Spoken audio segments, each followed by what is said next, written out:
8-15 दिवसातून एकदा पोस्टमन येत असे.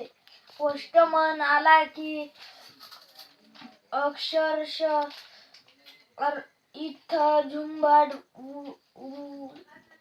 उडे.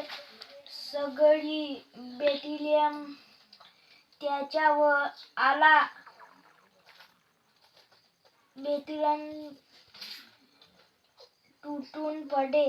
आपल्याला आलेलं पत्र वाचताना पोलादी छातीचा सैनिक मन चंद्रमासारखं पाझरून कधी वाहू लागायचं ते बेटिलियन नाही ते बटालियन आहे ते नाही.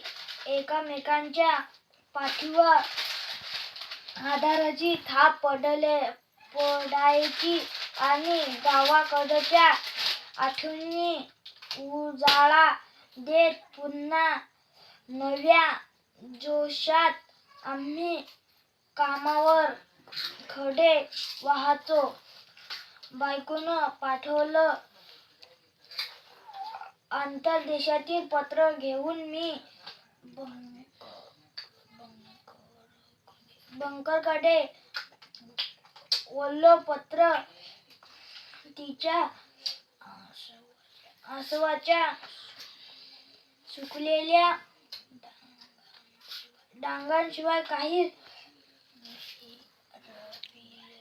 राहिलेलं नव्हतं.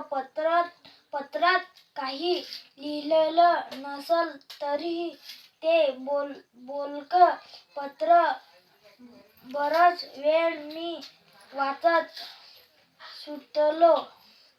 8-10 दिवस जायचे. गावाकडं गेल्यावर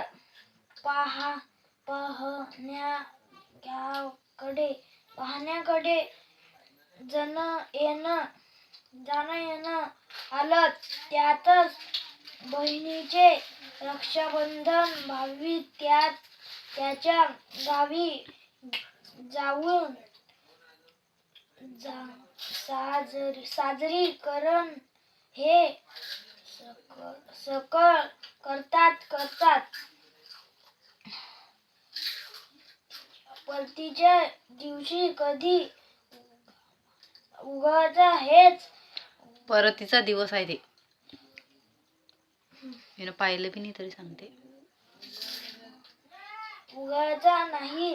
तसंच कारागीरसारख्या दुर्गम ठिकाणी कुटुंब आणणं कोणत्याही सैनिकाला शक्य नव्हतं. पत्नीची कधीच तक्रार नसायची. मी बजावत असलेल्या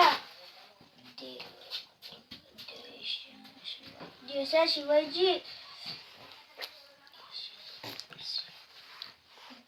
तिला जाणीव होती.